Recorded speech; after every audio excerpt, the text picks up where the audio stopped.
Hey guys, how are you? It's time for a Wednesday morning episode of the Daily Juice Podcast with me, Matt Perrault, at Sports Talk Matt.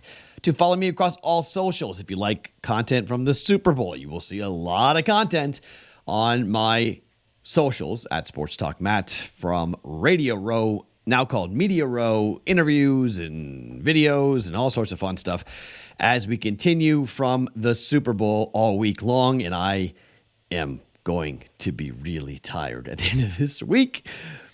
1-2 last night. We went 0-3 on Sunday, 3-0 on Monday, and then 1-2 last night. It's funny, I went 2-1 in hockey, 1-2 in basketball. That's gambling, right? 3-3, and we're down. I was down for the day, down 1.1 units for the podcast, which puts us down about 1.6 units for the week. Losing week yesterday, so, we're going to pick it up here a little bit and get rolling, but it's a little bit of a busy time, so I can't watch these games as much as I would like at the moment, but I do have 2 college basketball bets. I'm still betting college basketball. I still like where we are here on the hardwood for college basketball, and 1 NHL play. I did well last night, so I want to come in and bet hockey here tonight. Got a total that I like. I want to give to you guys coming up, and look, here is, Ole Miss lost the game, but covered. And we had a shot at the buzzer by South Carolina to win and cover. They won the game. They didn't cover. We laid 4. Number closed at 3.5. They won by 3. Bummer there, okay? We get the win with Butler, who continues to be disrespected in the market. I don't really know why. Butler got that W ATS. They lost the game, but they lost by 9. They were catching 15 at one point. 14.5 is what we took. And then we missed on North Carolina got beat at home by Clemson. Second time in like 20 years, Clemson won at North Carolina. So it's funny because when I saw the numbers, I was like, I think Clemson can cover that. I had no intention of Clemson winning that game. But after Duke, Duke plays tonight. Maybe you want to fade. Duke's laying 16.5 against Notre Dame. Maybe you'll take Notre Dame, given what what North Carolina looked like. Maybe Duke just, hangover from the big rivalry game, but big win. You get all high and mighty, Baycott saying the ACC runs through me. Well, Clemson just ran through you. So we lost that 1-2 on the night, down 1.1 units. This podcast being brought to you by OmahaSteaks.com. Now, guys, they have already switched up a little bit. So we were talking earlier, about the offer that you guys were going to grab onto for 2 free packages of chicken wings and 1 package of meatballs. Okay, so they're coming up with another offer here just in time for the big game, okay? It is Score presidential deals for the President's Day sale going on right now.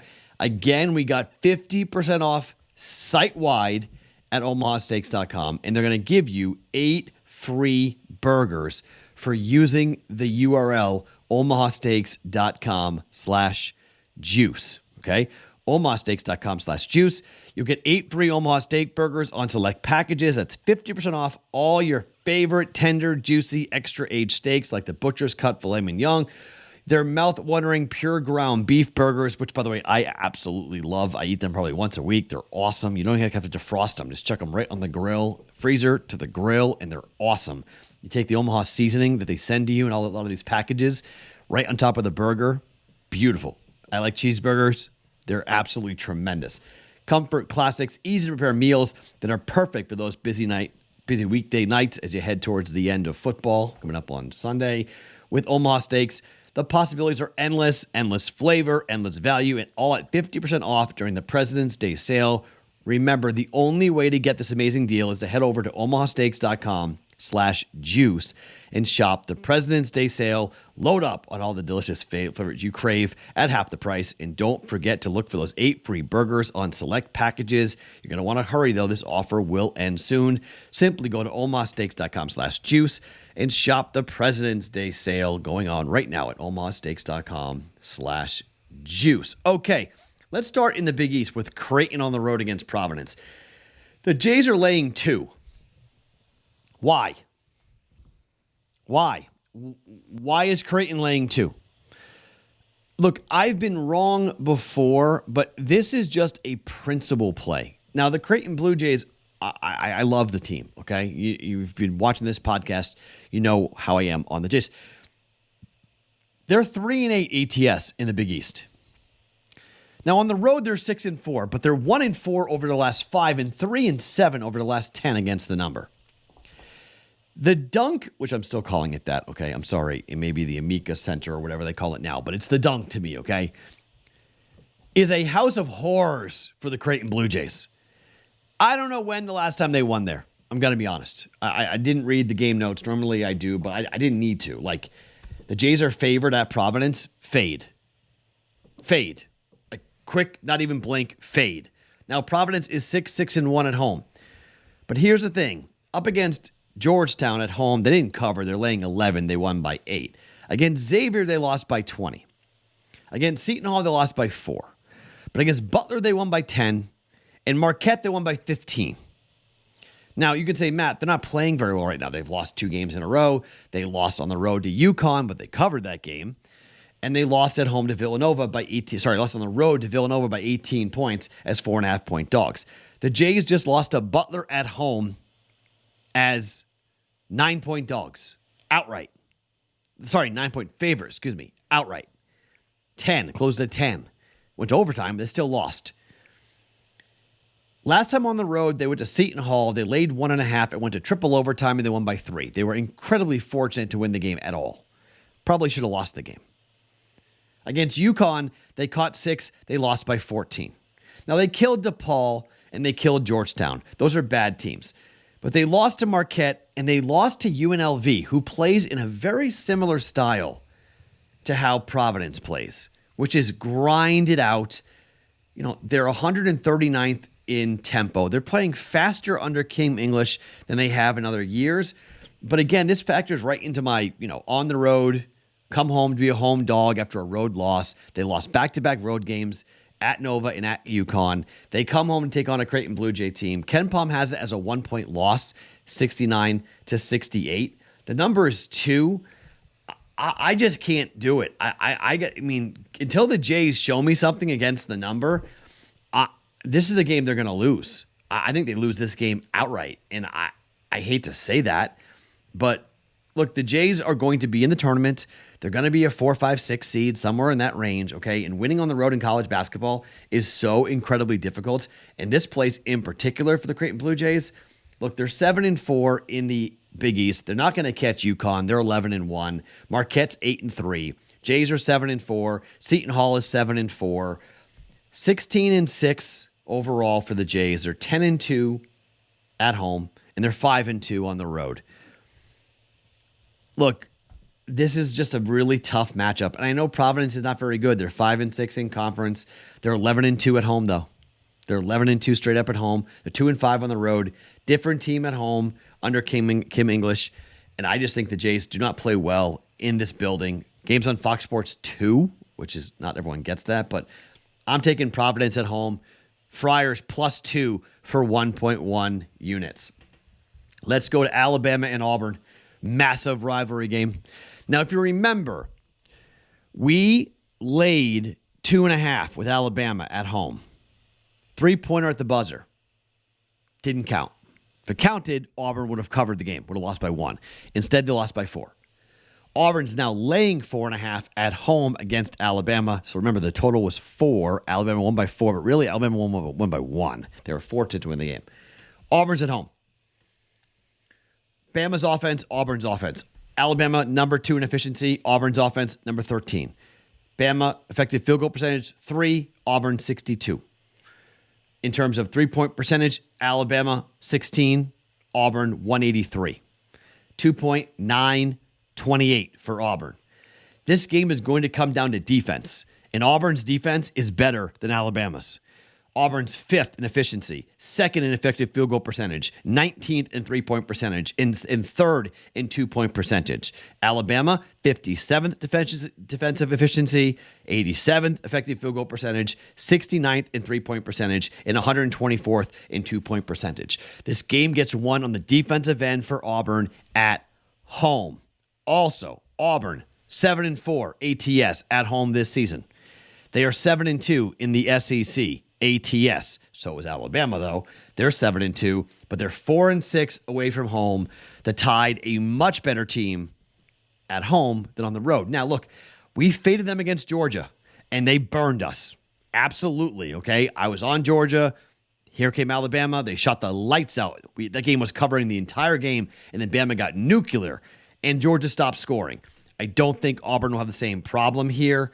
Alabama against Georgia, they won and covered. Against Tennessee, they lost by 20. Against Mississippi State, they won by 8. Against Vanderbilt, they won by 3. They did not cover. So in the SEC, on the road, Georgia, they won and covered. Tennessee, they lost outright by 20. It's 5-point dogs, 1-1. Mississippi State, they were a 1-point dog. They won by 8, so 2-1. And on the road against Vanderbilt, they're laying 13. They won by 3. So they're 2-2 ATS in the SEC on the road. On the other side, for Auburn, they killed Vandy and they covered. They killed Ole Miss and they covered. They killed LSU and they covered. They killed Texas A&M and they covered. They're 4-0 straight up and 4-0 ATS at home. I'm laying the 4.5 points with Auburn, 1.1 units down. Auburn minus 4.5 up against Alabama. Okay, if you want an extra play, by the way, you want to fade Nebraska, which I always like to do. If you've known me at all, you know I love to fade Nebraska. Well, I would take a long, hard look at Northwestern here up against Nebraska tonight. Northwestern at home, they're laying 4.5 or 5, depending on the book that you're looking at here. They are better at home, but Nebraska is 3-5 on the road ATS this year. And the Huskers on the road, I mean, yes, they covered against Illinois, and I faded them and I paid the price there. But against Maryland, they lost by 22. Against Rutgers, they lost by 5 and didn't cover. Against Iowa, they lost by 18 and didn't cover. Against Wisconsin, they lost by 16 and they didn't cover. Inside the Big Ten, I think Illinois was just an anomaly there. They're 1-3 ATS in their last 4 games on the road in the Big Ten. I would lay the 4.5 points with Northwestern. At home, they beat Ohio State by 25. They beat Illinois by 5 as 4-point home dogs. They beat Maryland at home. They beat Michigan State at home. Northwestern's a much different animal at home. I mean, much different animal. They went ahead and they hung with Purdue for a while. They covered, catching 14 points on the road, lost by 9. But they've had some big wins at home for Northwestern. I'll lay the 4.5 with Northwestern. So that's an extra play if you want. Not official, but I like Northwestern minus 4.5 up against Nebraska because, well, we're going to fade Creighton. Might as well fade Nebraska too and make it a whole Omaha, Nebraska thing. One hockey game is official.